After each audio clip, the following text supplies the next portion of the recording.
Hey, let's spend some time together and I'll show you how to crochet the cutest little fruit slice plushies. This pattern is so simple and easy to make. I feel like it's perfect for someone who's just beginning crocheting or someone that's been crocheting forever and just needs to make a bunch of little plushies for their market that's coming up way too fast. Just by changing the colors of this pattern, you can make basically any type of fruit you could think of. This is part of my little Fruit Friends bundle that also comes with the strawberry, blueberry, and raspberry pattern. If you'd like a written copy of the pattern, it's available in my shop. For this video, I wanted to make a little watermelon slice, so here are some of the colors that I'm going to use. Sparkly Bernat yarn is my favorite to use, but it is a little hard to find in craft stores, so I usually order it on Joann's website. Speaking of hard to find, why do yarn manufacturers think we don't like green?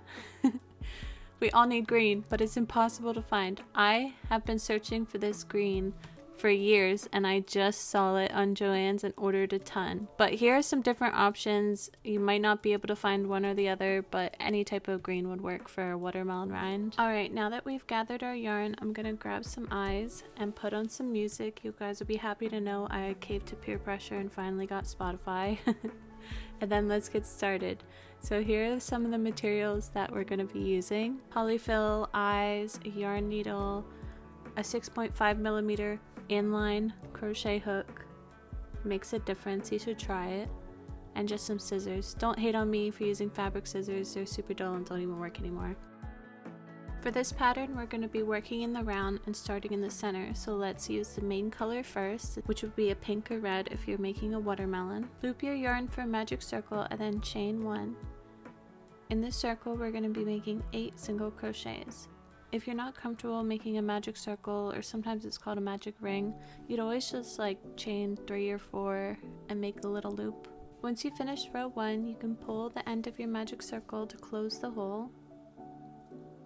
And then I'll show you why I always say chain 1 and don't count it, is because sometimes we can accidentally put our first increase of row 2 into that chain 1 and it'll just mess up the count for the whole rest of the plushie. So just be careful you're completely ignoring that chain 1 space and then increase in each stitch around, and an increase means 2 single crochets in each stitch. The reason this pattern is so simple and beginner friendly is because it's basically a big circle with some color changes. So for each row, we'll just be doing increases with single crochets between them. So for row 3, we'll do 1 single crochet and then an increase in the next stitch, and we'll repeat that 8 times. And you can see that the increases should always be lining up with one another, and that single crochet we're going to be putting right in between them. And that's an easy way to keep track. If you don't feel like counting the entire time, you can just check to make sure your increases are always on top of one another. Something that's also helpful is to use a stitch marker to always mark the last stitch of each row you complete. And that way when you work your way around the circle for the next row, like row 4 where we're going to be doing 2 single crochets and then an increase 8 times around, you'll always know where to stop. And you can move the stitch marker up and move on to the next row. As you see, it's the same as before, just 3 single crochets between each increase.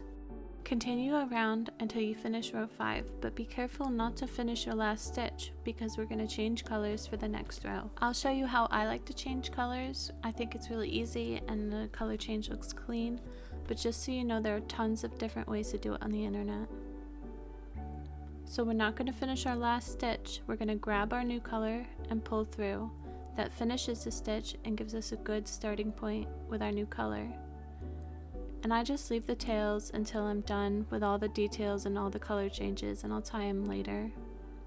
So for row 6, we're continuing our increase by doing 4 single crochets and then an increase 8 times total. As you're crocheting, your work should remain flat, and it might be a sign that something is off or wrong if it starts to curve or buckle or look kind of funny. So for row 7, we're going to change colors again, and this time to the color of green you chose for the watermelon, if you could even find any. We need to start a petition to Bernat blanket to make more browns and greens. They're very useful. Anyway, for row 7, follow the same thing we've been doing, only this time 5 single crochets and then an increase, and repeat that 8 times. This is the last row that we're going to be working in the round. before we stop to add all the details like the eyes and the seeds and the little mouth. But you can kind of fold it in half to see the size of the finished plushie. And if you wanted to, you could even just keep making it bigger. Yeah, let's grab our eyes. And I have a trick to putting them on. So turn it upside down so you see where we were working will be on the left side. And we're going to insert our eyes on the increases with one section of increase in the middle. And you can change the placement and even size of the eyes, and it really does affect the overall look of the plushie. I have a bad habit of using 14mm eyes for literally everything I make, but I did think they looked too big on this, and that's why I switched to 12mm. For the watermelon, I like to sew on seeds, and I kind of just do it randomly while avoiding kind of the smile and face area because I don't want it to get too jumbled. And just be careful that your work stays flat because you don't want it to get all tugged and weird shaped. For the smile, I like to use a worsted weight cotton yarn. A lot of the time I get the name brand Sugar and Cream, but tons of craft stores have their own like generic brands that are just as good. And I actually just put the smile over that increase in the center, and I think it always looks great.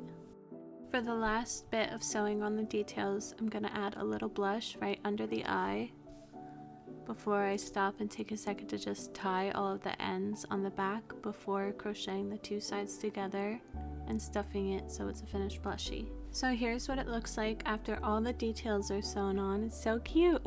So place your green yarn to the side because we are going to need that, but everything else can be cut and tied. I'm currently in a power struggle with my cat Miko. He wants my computer chair so bad.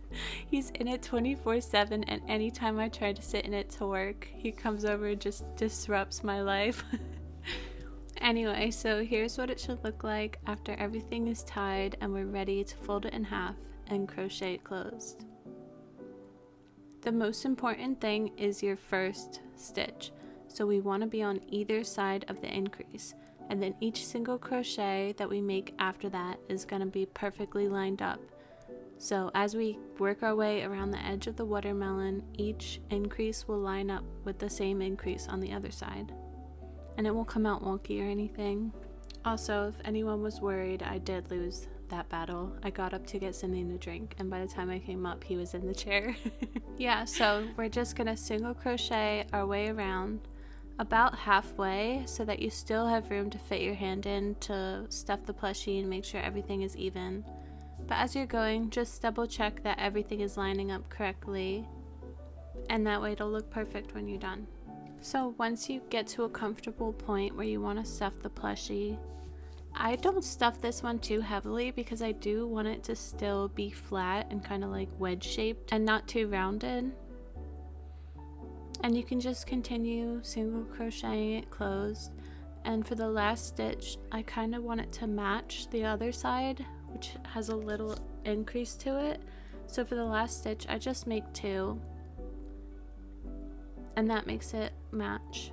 So cut your yarn, fasten off, and you can tie your ends and weave them in. These plushies are always super popular at my markets, and I think it's because people just love crochet work. Even if they're not able to afford like a $50 plushie, they still like to take a memento to remember the day and something cute, and these are just perfect little grab. Before I go, I wanted to show you another way of attaching the two sides by sewing them together.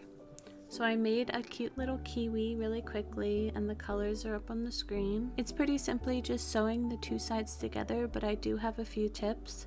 I think it was helpful to make a slip stitch before I fastened off, and also my biggest tip is to go along with the direction of the stitches on the front and always be consistent with what you're doing. And that way when it comes out, it looks meaningful and not like crisscrossy or random. And I think it looks really good. It definitely makes the bottom flatter and just gives the plushie like kind of a different look. I hope you guys liked the tutorial, and leave a comment down below if you'd like to see a blueberry or strawberry or raspberry tutorial too, because all of these plushies are part of the same pattern. I hope you have a great day. Bye!